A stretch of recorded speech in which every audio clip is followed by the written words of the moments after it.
start Governmental Affairs meeting. Mr. Carter, please do roll call. Am I gonna have to do it? I'll get it, Councilmember. Councilmember Gisselson Palmer, Chair, present. Councilmember Moreno. Councilmember Giarrusso. Here. Councilmember Brosette. Councilmember Wynn. Here. We have 3 members in a quorum. Great, thank you so much. Okay, council members and the public, the COVID-19 pandemic continues to preclude us from meeting safely in our council chambers. We must therefore continue to operate in this virtual fashion using the public comment guidelines outlined by the Lieutenant, the Louisiana Attorney General. Here are the public comment rules that we will follow today. At the beginning of the meeting, staff will read the agenda for today's meeting in its entirety. That agenda is also online at council.nola.gov. We will then recess for 10 minutes to allow citizens to submit written comments for any agenda item. Anyone wishing to comment should go to council.nola.gov and fill out an online public comment form. Only written public comments will be accepted. Public comment will be limited to 1 comment per person per item. Comments should also be limited to 2 minutes when read aloud and be germane to the agenda item at hand. Public comment will be closed at the end of the 10-minute public comment period. No written comments will be accepted beyond that point.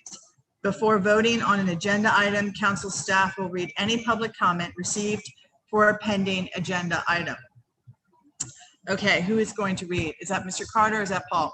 Paul. I'll read the agenda. The agenda for the February 18th Governmental Affairs Committee meeting is as follows. 1, roll call.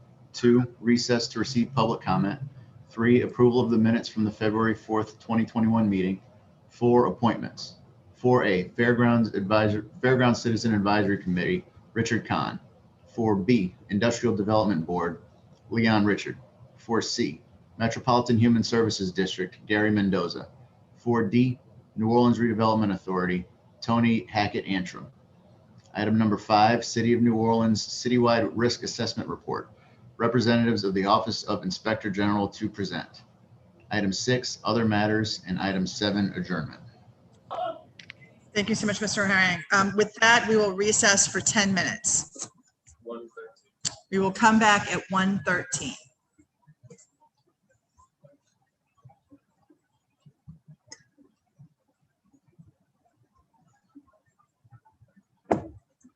Is that made for bicycles or is it made for this?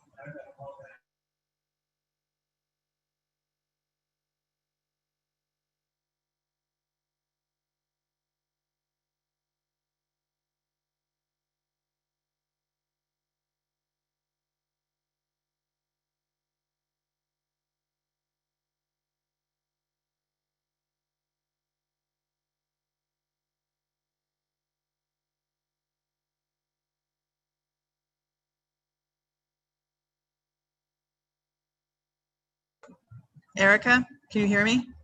Hey, do you have the PowerPoint? Is that what we're looking for? A presentation that you could send to us and we could have it come through.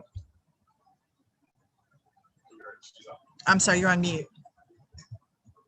Can you do it in sign language?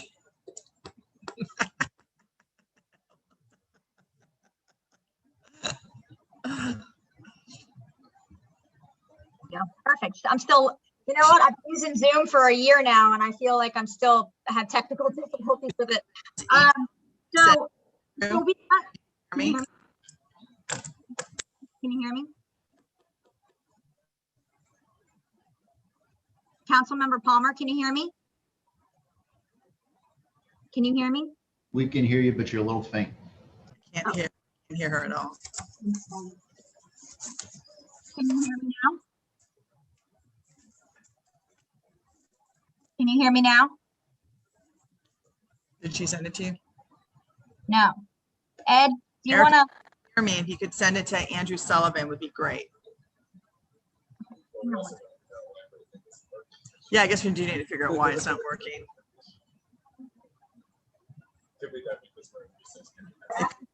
Hi, this is Ed Michelle. Can you hear me? Can't hear Ed either. Can't hear me? Must be us. Yeah, Mr. Michelle, I can hear you. Looks like we're having an issue in the chamber. I'll go try to sort that out. Okay, sir, and just FYI, we don't have a PowerPoint. We were just going to have some discussion points and have some time for questions and answers. So there won't be any PowerPoint. Understood. Thank you. Okay, sir, thank you.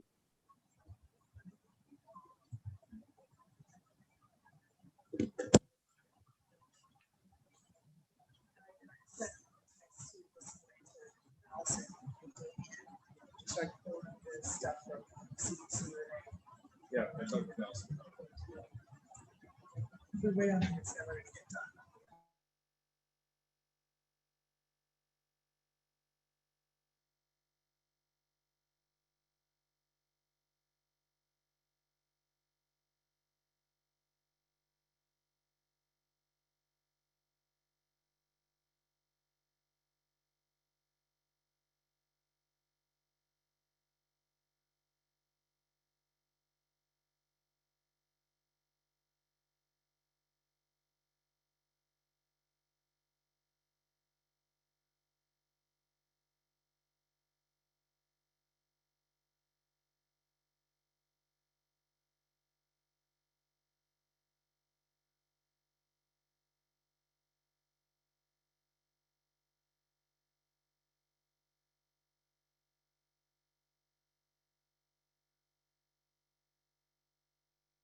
Hey, excuse me, Larry Douglas, my first assistant, is trying to access, and he needs a approval to get into the room.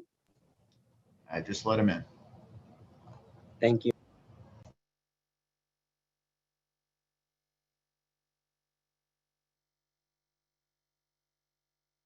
And again, for members of the public, we are currently on recess to accept public comment until 1:13 p.m.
Test, test, test.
Councilmember Palmer, can you hear us now?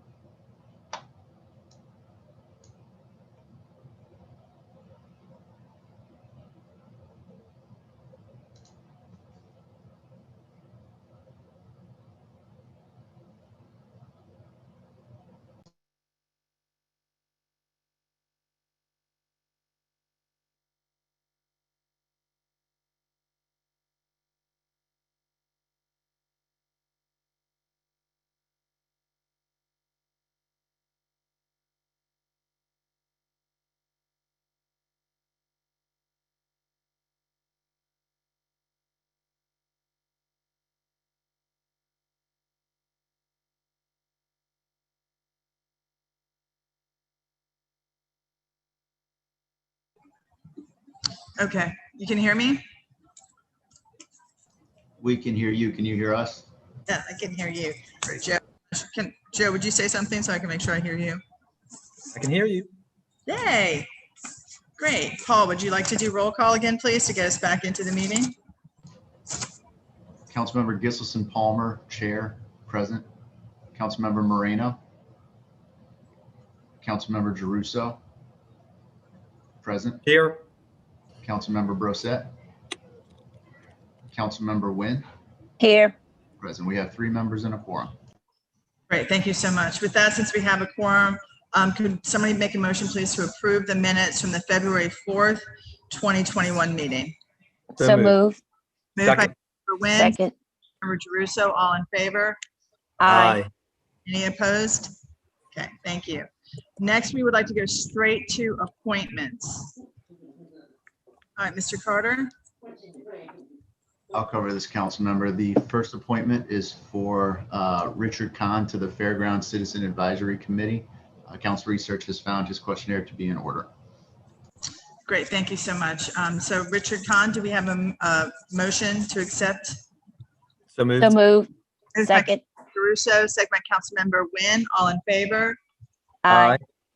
Any opposition? No. I would also just like to publicly thank Mr. Khan and Joe for this appointment. I've known Mr. Khan for 20 plus years as a community activist in Faubourg St. John, and it's great to see that he's still at it. So thank you, Richard. All right, moving right along. The next one, please, Paul. I believe we have I apologize. The Leon Richard appointment, is this one going forward, Councilmember Nguyen? It is I just want you to correct me and verify. Leon Richard is appointed to the renaming commission for District E. Is that what the application reflects?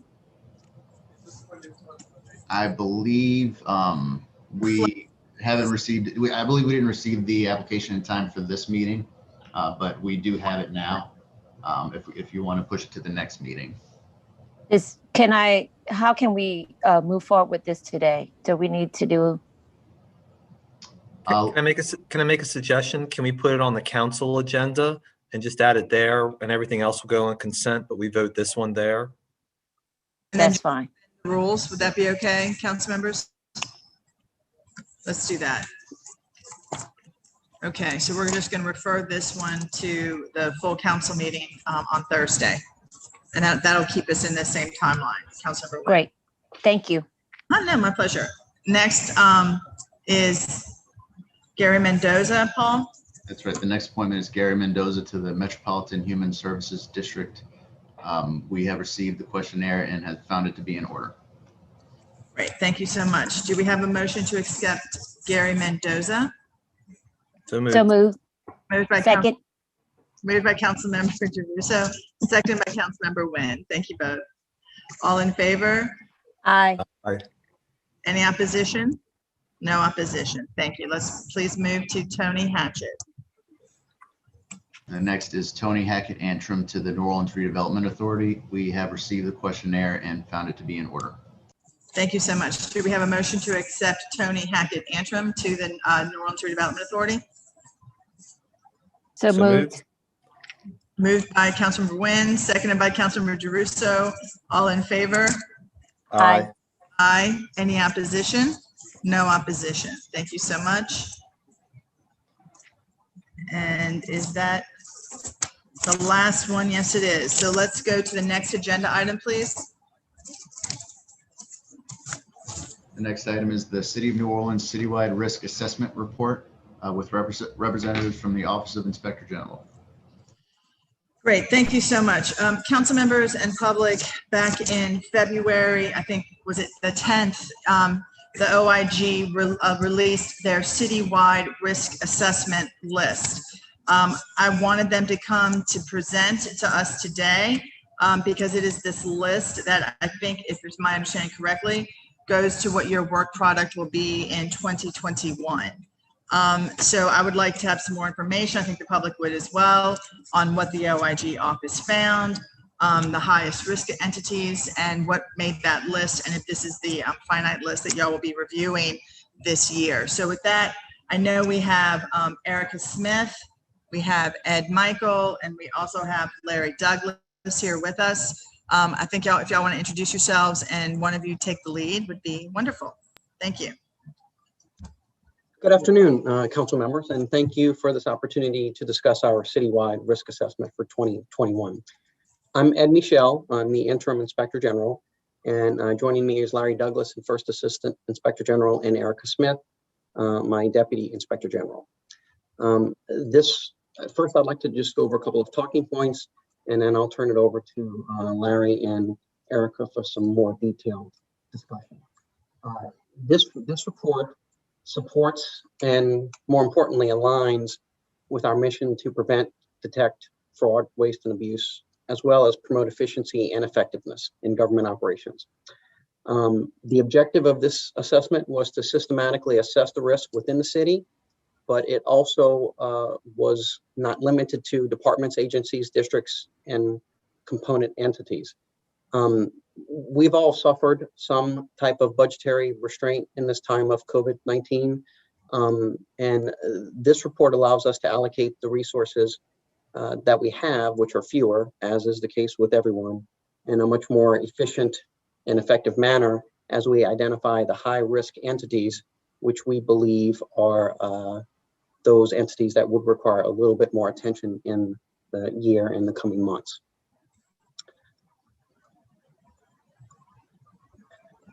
We originally initiated and identified about 156 entities, which came across in the risk assessment, but we narrowed that number down to 34. As we said before, we wanted to make sure that the most prevalent entities received the attention. And we did that based off of those entities who received a greater general fund revenue of $10 million or greater. We discussed and came up with a plan to develop the framework where we looked at 4 risk categories in general, those being compliance, financial operation, as well as reputational. The timing of this report is critical. The release of this report is appropriate. I hope everyone has had an opportunity to read it.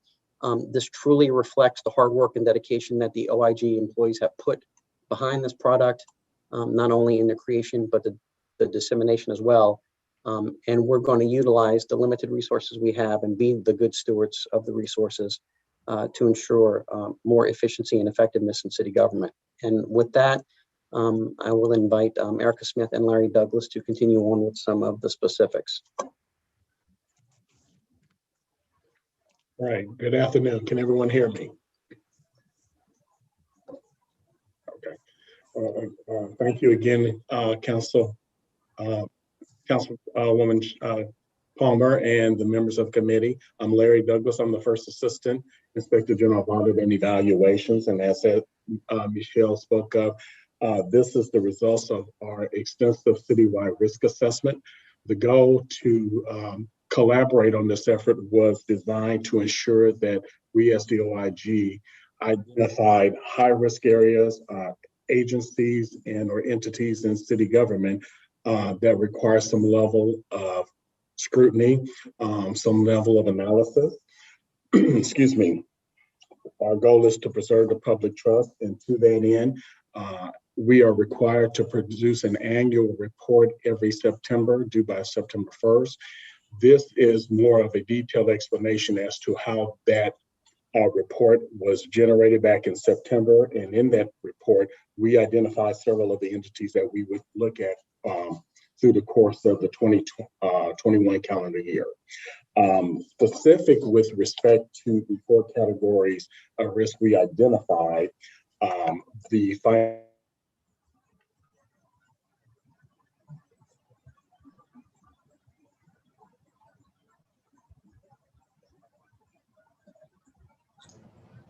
think he's frozen.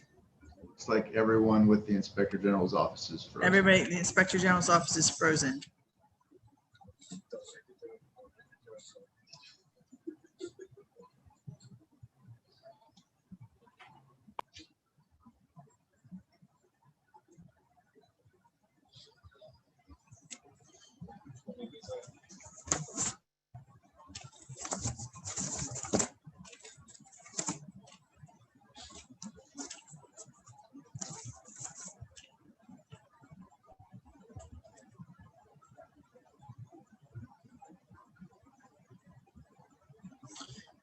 Let's give him a minute. Paul, would you see if there's anything we can do? I'm on it.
for the public's benefit, we're trying to reach out to the OIG's office to see if we can get them online. If not, we can have this presented at another meeting. Thank you.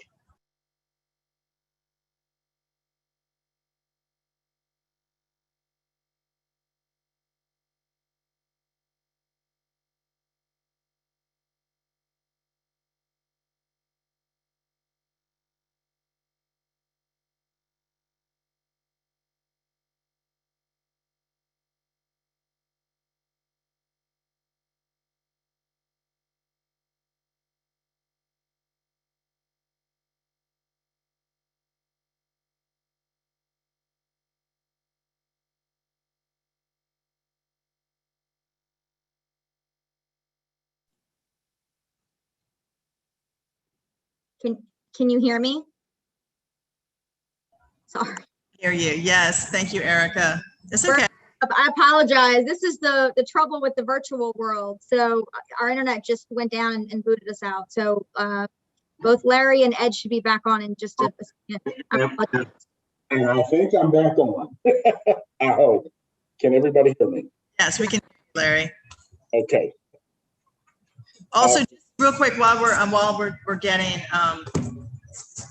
your other partner back on, I just want Edward back on. The report, if anybody is listening right now, can be viewed at nolaoig.gov. So that's nolaoig.gov. If anybody wants to pull up the report so they can see it while y'all are speaking.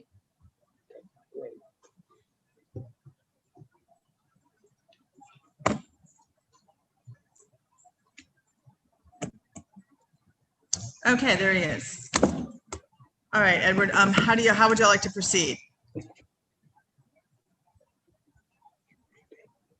Larry? Apologies for I think we're back up now. Larry? Yes. Okay, so I'll try to remember. I believe I think I had a pre idea of where I left off. Again, our apologies for the technical difficulties. Right now, I was going into the explanation of how the 4 risk categories were composed of. Financial, as you can imagine, implies a deep sense of ensuring the financial solvency and its stability of an organization or entity. So that was taken into account at 30%. Is to ensure also safeguards as well as the avoidance of fraud, waste, and abuse are not occurring. Compliance risk is also a good component in the sense that ensuring that an entity that is particularly one that is subject to regulatory scrutiny authorities, that they are in compliance with the laws, regulations, contracts, and grant requirements. With respect to operational risk, that was weighted at 40%, and that is a combination of ensuring that processes and procedures are intact, they're operating effectively and efficiently, that you have the adequate and sufficient staffing to handle the roles and responsibilities, ensuring that the processes are occurring, also making sure that there's proper management and oversight, as well as ensuring that you have the technical infrastructure in place to meet your objectives and goals for your organization. And finally, reputation risk. And as I'm sure you all know, clearly aware, reputational with respect to city operations is paramount. While that does have a low number, it's still an integral part of ensuring the overall strategic risk of managing an operation. So with respect to that, we believe that those 4 risk components made up our independent risk assessment so that we take into account everything that we might want to view from a city operations. And so with the scoring, that led us to defining the impact versus the likelihood and ensuring that we had an objective measure properly assessing how entities would rank and fall in line with the risk assessment scoring. To that end, we used NOPD as an example, New Orleans Police Department, where we calculated, and I would like to direct your attention to page, I believe, and I'm sorry, should have been able to take you right there to it. We used the scoring for pages 8 and 8 and 9, for the New Orleans Police Department, they had a score of 46. And if you look at the chart on table 7 on page 9, that breaks down how the weighted scores were comprised with respect to the 4 risk categories. To that end, we collectively identified 10 entities that were on the highest ranking list: Orleans Parish Sheriff's Office and Sewage and Water Board being the highest 2 entities that were identified as far as the scoring in and of itself, just because of some of the factors that I had previously described, longstanding issues with or concerns with respect to their overall management operations, financial policies and procedures, and the like. Erica, is there anything that you want to clarify or offer that I have missed so far, with things that you think we might want to talk about from an internal controls perspective? I mean, I think you've covered just the high level aspect of it. When we were in the middle of the risk assessment, we looked at over 1,000 documents. Some of them, were publicly available. Others were not publicly available, but, we were able to get by virtue of our jurisdiction. We did interviews of, city employees. We did questionnaires. We really tried to get input from, various levels within the city to, accurately assess risk and to make sure that the entities that we identified were in fact high risk entities, so that we could focus our efforts on those entities. So, we looked at a lot of financial statements. We looked at publicly available information, contracts, just internal knowledge that we have, being the OIG, getting tips, past audits that we've completed. So there was really a lot of information that we considered when we scored these entities. So with that, I mean, that's a, kind of the high level of it. Do you have any specific questions that we can help answer? Okay. I do have a specific question in terms, since you're talking about that. What was the when you say your risk assessment, all of the matrix that created this numbering score, is this similar to what other OIGs use as well? Or did you create this matrix and this scoring mechanism? And council member, can I bootstrap to your question? Like, can I, pick anybody in the top 10? I'm not asking for a name, but can we get like a concrete example of what elevated them up there so badly, or based on the total risk score? I guess that's where I'm struggling, is I understand the words, but I'm trying to understand the conduct. Okay, so to answer the first question, yes, this is used by other OIGs. Actually, we worked in conjunction with the Jefferson Parish OIG with this risk assessment. And when I say we worked in conjunction with them, meaning they also had a very similar risk assessment with very similar risk categories. So this is not something that's out in left field, by any means. As it relates to specific things for, weighting particular entities, obviously every entity is different because every entity has a different operational structure. Every entity has, their own strengths and weaknesses. But, if you just take, for example, the Sewage and Water Board, we've obviously done a number of reports on the Sewage and Water Board and noted many significant deficiencies. We've done reports on payroll where, people are working 26 hours a day, every day for an entire year. We've done reports on billing, where they don't have accounts receivable reports to know who they should, be trying to collect from. We've noted brass theft with the Sewage and Water Board. So all of these things factor into the risk assessment. The Sewage and Water Board also, they have about $3.5 billion in assets. So they are material to the city of New Orleans. Their purpose is critical. Obviously, they're in charge of, keeping our city dry and making sure that drainage is operating, as it should, providing clean water. So all of these things, collectively factor into the risk score. So it's hard to, I guess, be specific unless you're talking about kind of a specific entity, right? Because every entity is different, but all of these things are factored into the risk assessment. Well, I have a question with that in terms of how you're factoring in. Like, I don't see, let's for example, safety and permits didn't make the top 10 list. But meanwhile, I know y'all had a massive investigation and we had a building collapse.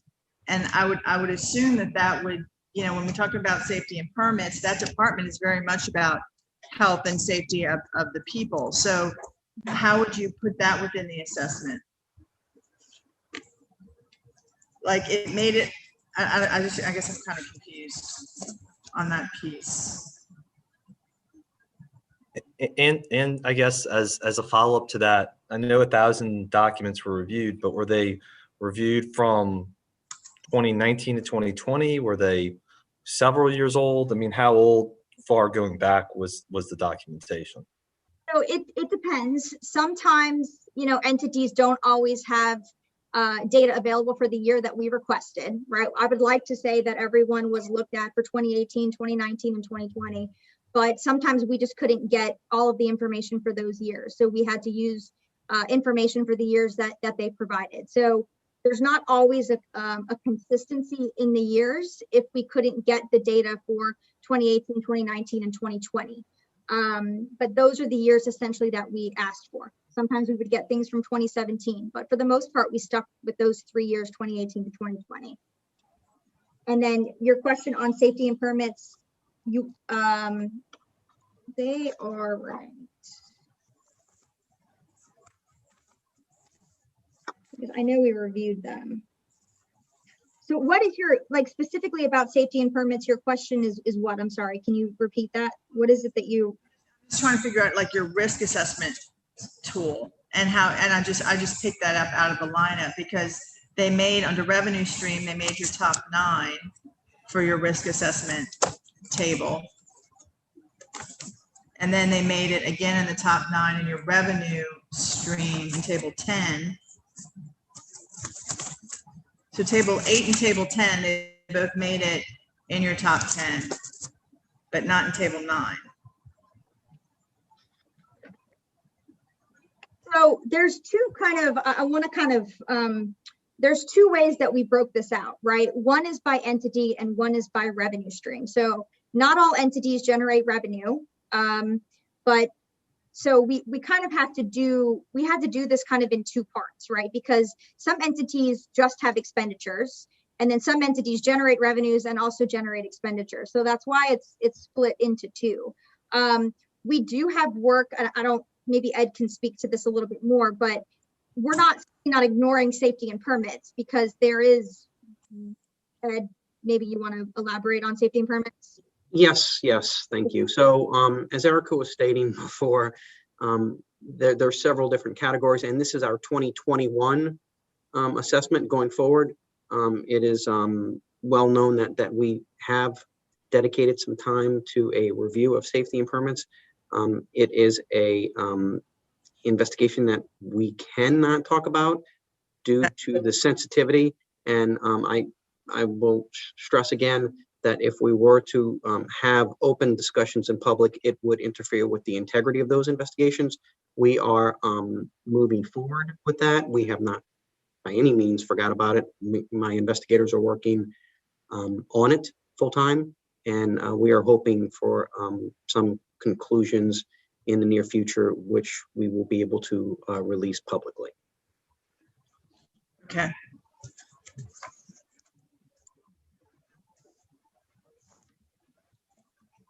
I'm sorry, Councilor Russo, I thought you had a follow-up question as well on that?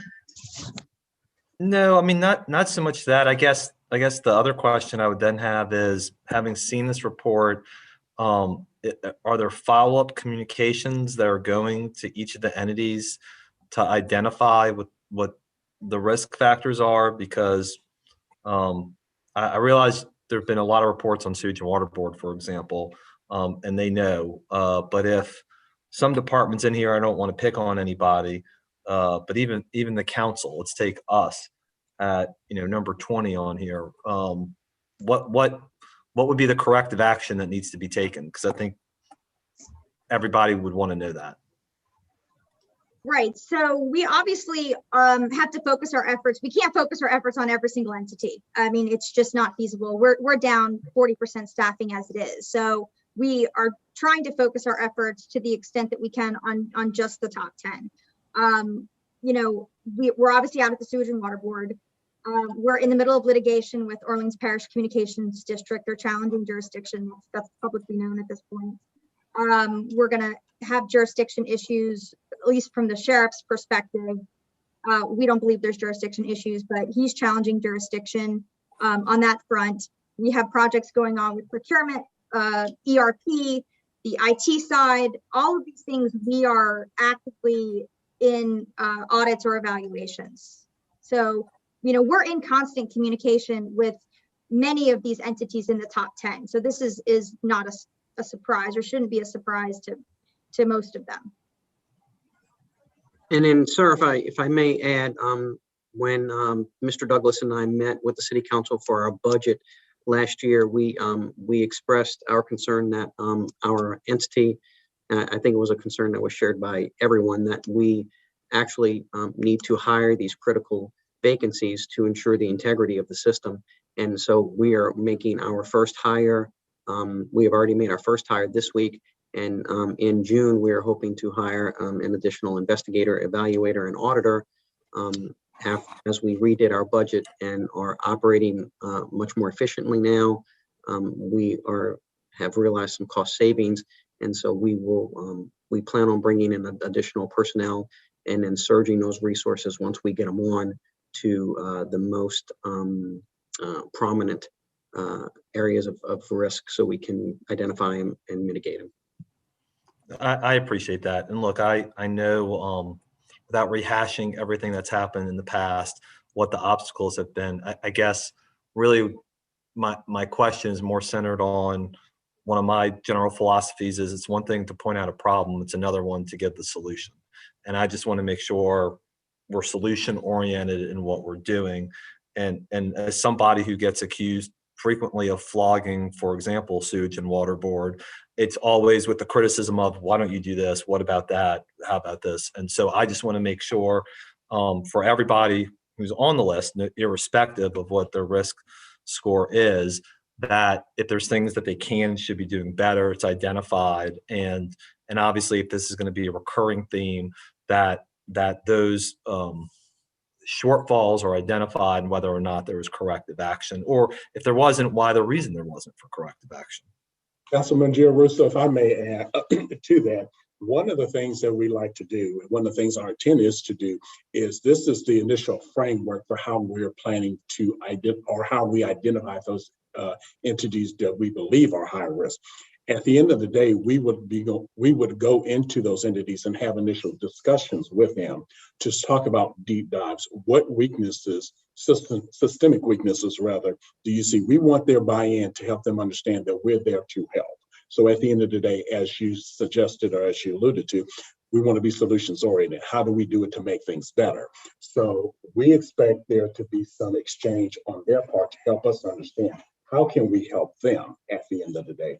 How do we identify either a project audit or an evaluation that gets to part of their critical infrastructure that would help them to improve, that we make appropriate recommendations, sound and cost-effective recommendations. So at the end of the day, as you said, we're not constantly picking on Sewage and Water Board for them not doing something. At the end of the day, we're having this conversation so that they can make improvements to their Coxdale billing system, or their internal audit function is operating so that they're identifying their own risk internally so they can manage their own operation.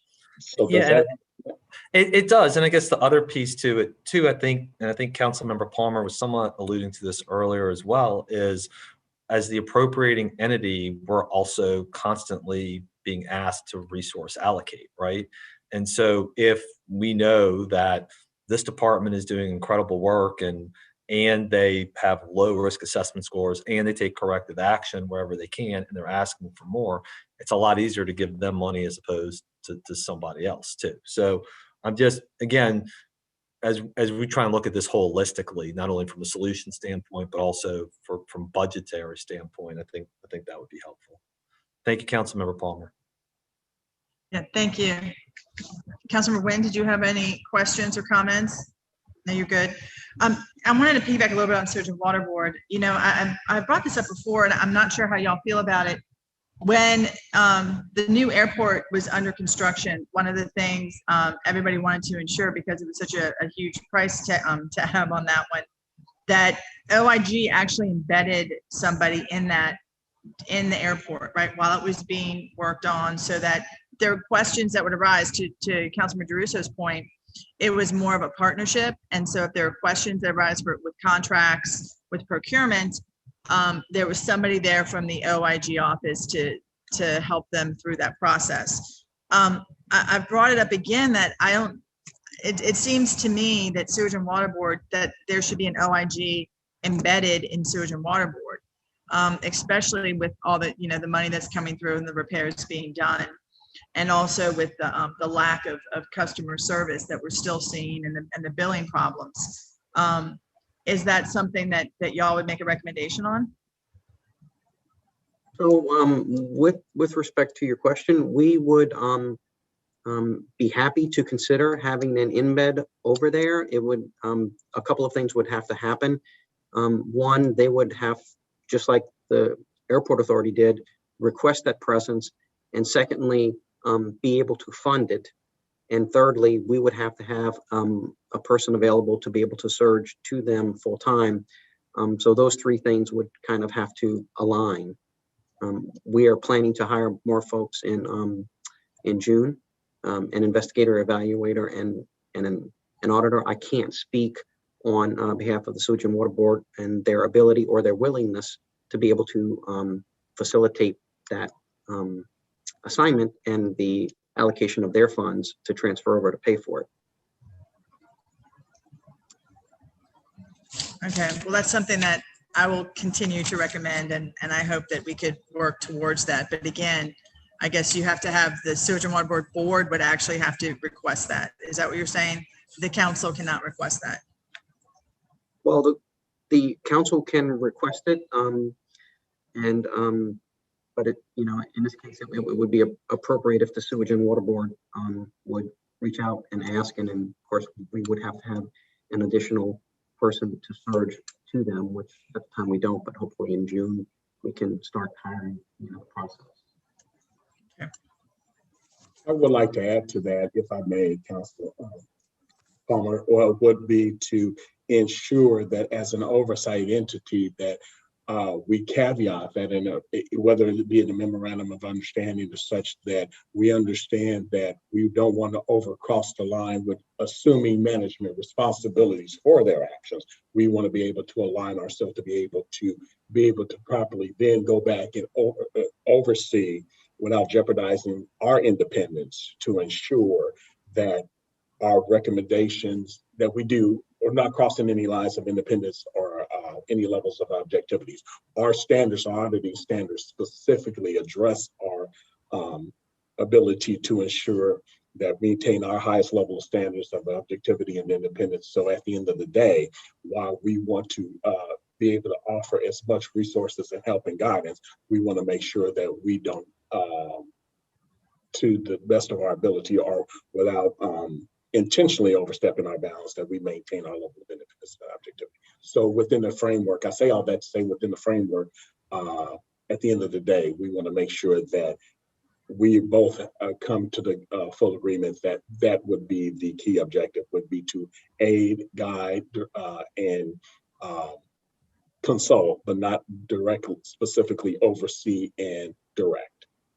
Yeah, absolutely. That was my understanding how it operated with the airport, that it was much more of a consultant position, and that they found, and please tell me if I'm wrong, but that they found that they actually just prevented more things from potentially happening, because there's so many moving parts when you have a large capital project, or like with Sewage and Water Board, there are going to be a lot of moving parts just in general over there, that it's more of just trying to stop, process, or if somebody wants to run something by them to make them run more effectively, efficiently, then it's just like you said, more of a consultant position. Correct. Yes, ma'am. And in the general case, specifically with the airport, we found that whenever you have the collaboration and continuity with several different entities together, it fosters transparency. When that transparency is achieved, I believe a greater level of success is obtained. Great. Yeah, because it was amazing the numbers that they put forward in terms of either cost overruns, efficiency management, project management, that it was done very well considering the scale of that project. Great. Councilmember Palmer, can I ask one more follow-up related to all of this? So, Mhm. so just again, so I can get some ideas and take some notes, Erica or whomever, can we walk through maybe like the top 7 or 8 entities and just give us a couple of the reasons the risk assessment score? I know you said they're all different, but and if you're going to concentrate on what the high ones are, I guess I want to know sort of individually, and then also see if there's a theme that emerges too, more generally. Councilman Giarrusso, I would like to, I'll be more than happy to do that, but in our audit plan back in September, when in section 3 of that report, when we identified each of those entities, that was a little general summary of why they were selected. I'll be more than happy. So for example, with Sewage and Water Board, as Ms. Smith previously mentioned, they had a continuity of issues with respect to improper billing and proper financial management processes and procedures, business processes improvements. As we all know, the Cogsdale situation with the implementation ran amok, for lack of a better word, with some of the cost overruns and implementation schedules and delays. Also, the Louisiana legislator was identified specifics with respect to their implementation strategies. Overall governance could be vastly improved with just how they're managing. Again, one of the reasons why we did the internal audit report was because they had an internal audit function was basically that operated as dormant. An internal audit department should systemically help an agency internally assess the risk and aid them in strategies on how to best mitigate those risks.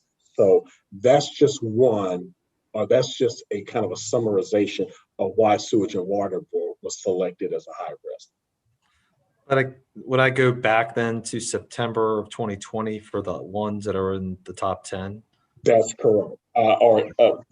Yes, most of them are identified in that document. But again, we're more than happy to talk to you in this platform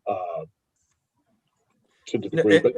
If it's there, that's fine. I guess I should refamiliarize myself with that and just want to make sure that I understand. No problem. Absolutely. We'll be more than happy. It will take as much time as you need, but absolutely.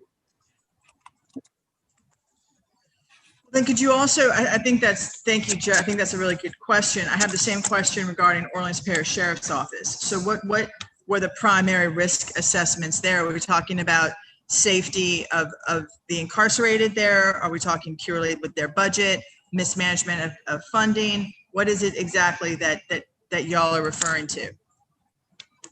Because they're number 1 and Sewage and Water Board is number 2.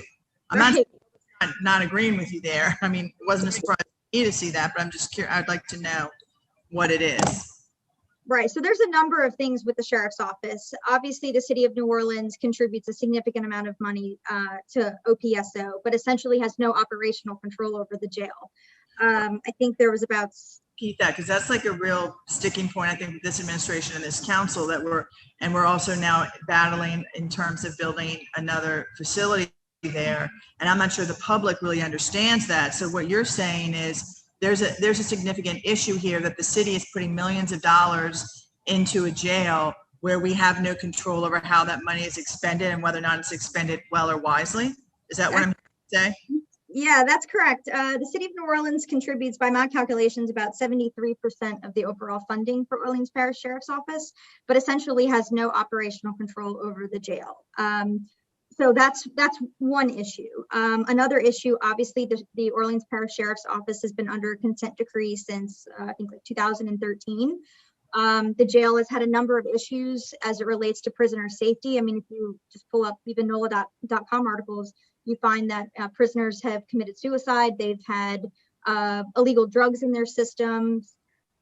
So, you know, those types of things. I mean, the sheriff obviously was essentially also removed from exercising operational control, and there was a monitor put in place. So, I mean, those are just a few examples, right? But generally speaking, I mean, I think there's a well-documented history of inefficiencies at Orleans Parish Sheriff's Office. We've done a number. I'm not going to interrupt, but I think you hit it right there. It's like we've had two different consent. We have a consent decree with NOPD, and they've not made it in the top 10, right?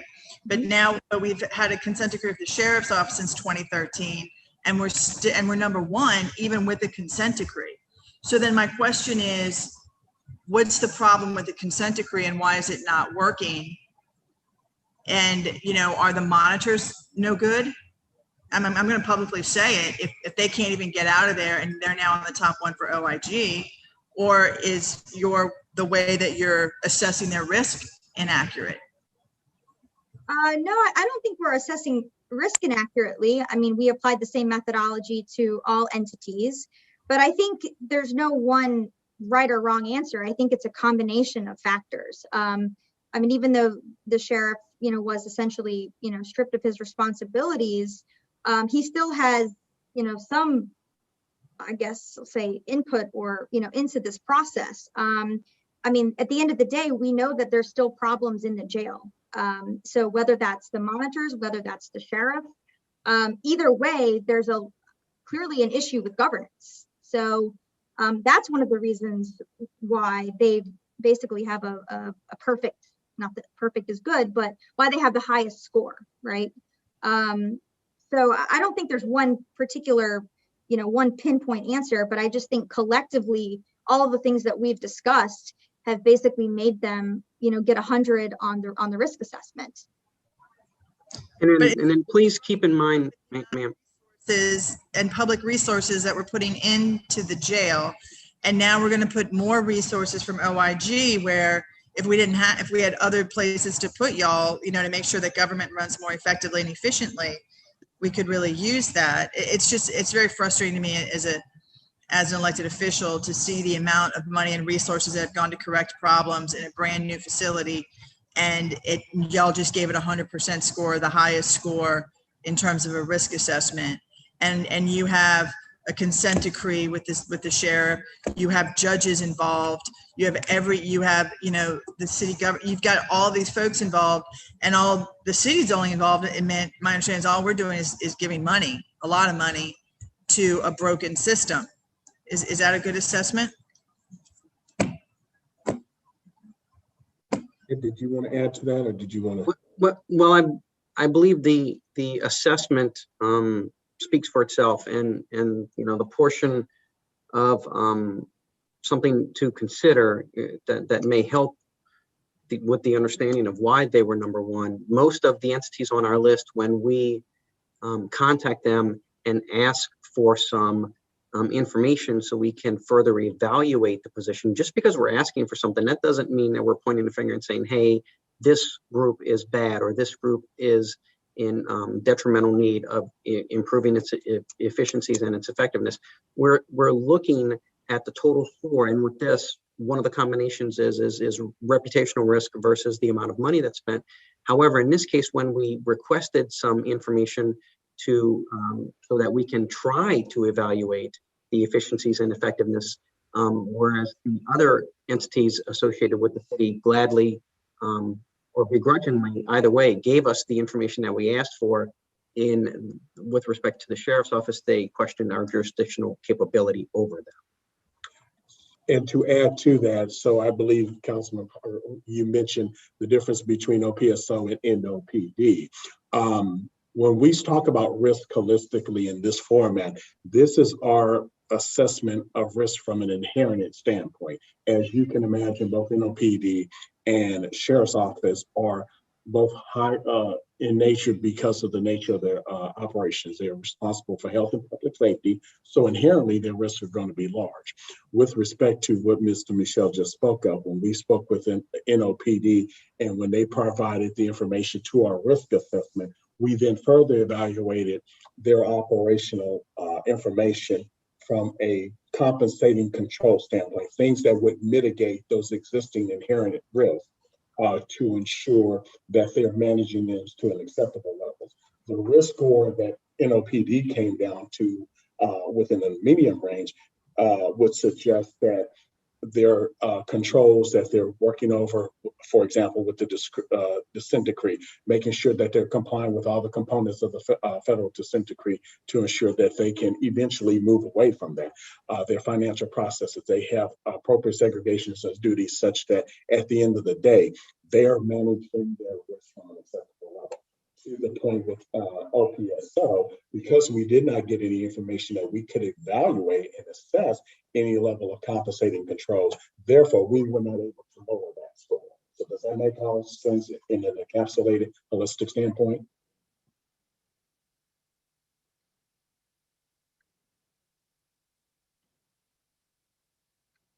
I can hear you. Okay. So I Right, so hope like that's essentially the information we had made them very high risk, right? And for them to be able to lower that risk, they refused to cooperate with us, right? So based on all of the information that we have, all the things that we've just discussed today would indicate a very high risk, which is where they are placed on the risk assessment. If they were to lower that, they could have provided information that would have told us that maybe they have some compensating controls in place, or that they have policies, they have procedures. But instead they chose to not be transparent and to claim that we don't have jurisdiction, even though we've done a number of reports on Orleans Parish Sheriff's Office. So that's that.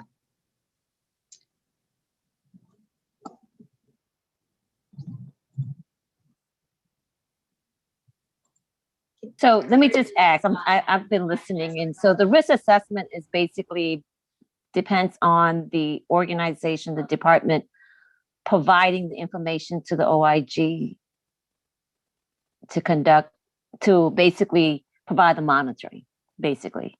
So you're saying that Sewage and Water Board, I think the Sheriff Office did not provide any information. So that's why they're at 100% risk assessment? No. Okay, so No. The Sewage and Water Board fully cooperated. okay, so maybe what was the other group? I was going back and forth on looking at the report. Let me just see. I think that what they were saying, Councilmember Nguyen, was that Sewage and Water, and I'm sorry, it was the Sheriff's Office did not provide requested information. Is that correct? a portion of it, correct.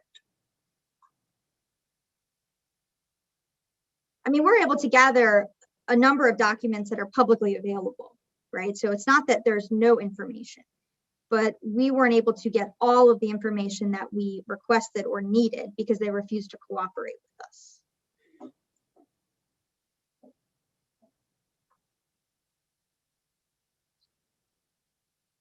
That's fine. I'll go back to locate the report. I'm trying to maneuver on one screen here. Yes, ma'am. If you look at page 9, it actually goes over the different tables and the categories, one being financial and compliance, as well as the operational and the reputational risk. That's probably one of the first pages that you should maybe turn to familiarize yourself with a little bit more. Yeah, and another thing I did, and I read through the report, and of course, these type of report, you can't just read it one time. You gotta, especially when you don't do it every day. Right. I didn't see any indication, because I know that the council has been receiving a lot of concern around the Edward Wisner Foundation. And so I didn't kind of see any assessment being done. Can you guys talk a little bit about that? Are they classified as an entity for you guys to monitor? There's 156. It may not have met our thresholds. Let me look on. I'm sorry, what was the name of the institution?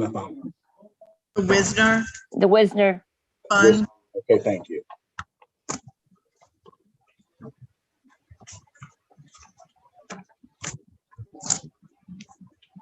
don't see them on here. Do you happen to know how much they have in revenues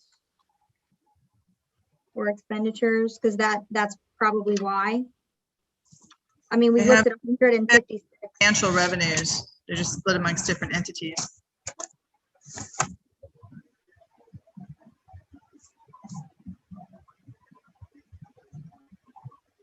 I mean, generally speaking, you know, we have a population of 156, and kind of going back to this, you know, we assessed risk on entities essentially over $10 million. And we need to, and this is really the main. 10 million a year, Ms. Smith, 10 million a year. Yes. And so when you look at that, you know, there's only so many resources that we have. So, you know, we don't want to focus our efforts on entities maybe that only have a couple $1 million a year. It may be important, but at the end of the day, we have to also do a cost benefit analysis on how we spend our time. And, you know, that's really what this report does, is it identifies a universe of 150 plus entities, and then narrows that down to the highest risk entities. And, you know, we get this a lot where people, you know, they call in and, you know, will give us a tip or a complaint. And to the extent that we can investigate that or audit it, we will try to do that. But we also have to make sure that we're allocating our resources effectively and conducting audits and investigations on the entities that are going to provide the quote biggest bang for your buck, I guess, right? We want to make sure that we're saving the most money or identifying the most fraud, waste, or abuse that ultimately will go back into the city's coffers. So, you know, I don't have something specifically on that, but again, in total, over 100 entities, 150 entities. Yeah, in total, Councilmember Nguyen, it is on the list under the risk assessment universe. It's number 37. It's under Edward Wisner Nation Advisor. Okay. I was looking under W as well. I was too. I was looking at it too. W. That's exactly right. Really, though, to the point, this Wisner donation fund is worth in the tens of millions of dollars, the actual corpus of the trust. So it's not that it's just, you know, what the annual revenue is, it's what the corpus of the trust is worth as well, I would assume would have some kind of bearing. But.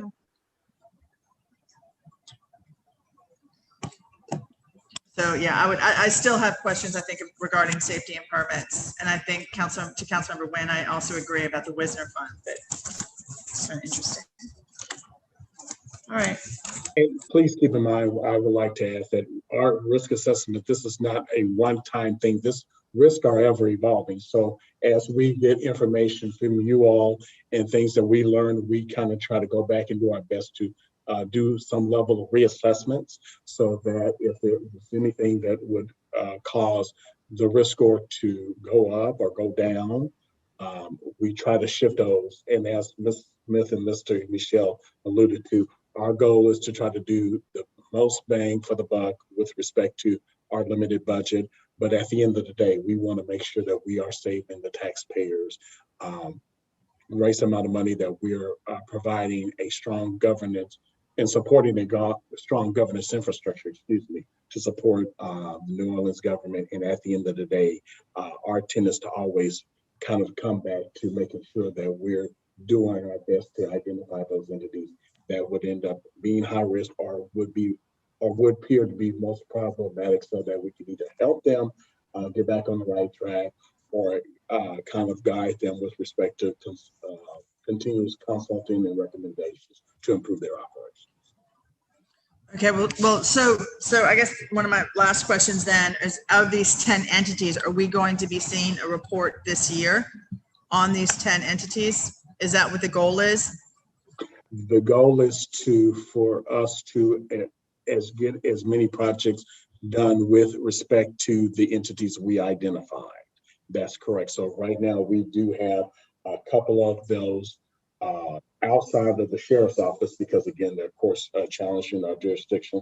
We do have the OPCD audit that's roughly in play, but we are having to again possibly adjudicate that to the Fourth Circuit. We do have a sewage and water board follow-up, and we do have the Department of Finance, the Public Works Express audit in place. So yes, ma'am, our goal is to accomplish many of these projects on our audit plan to get as many of them we can done with the resources that we have. All right. Thank you. I think I would like to be able to have like quarterly updates from y'all to come in to see how these, these things are progressing. And I actually, I do want to go back to Councilman Jerusso's comments because I think they're really important, is that, it's one thing for us to say what's wrong with everybody and all these different entities and what's wrong with governance. It's something else to try to really work towards reforming it and fixing it. And I know this council would like to be your partner in that. And also we'd like to know how we got our risk assessment, I think, as well, and what we can do better and lead by example. So we would appreciate that as well. All right. Any other? We are available anytime that you would like to invite us back, please do so. And, Okay. and at the same time, if you ever have just a quick question and you want to reach out to either of us anytime, please do so. Definitely. We absolutely will. Thank you so much. Councilmembers, do you have any other comments or questions, or would any of y'all have anything to close out? No? Great. Well, I do appreciate your time. Thank you very much for being here. It's really important work. And thank you. Thank you for that. So- I don't think we have any public comment. There's been no public comment. I do not think that there are any other matters. Council members, do you have any other matters that you would like to address?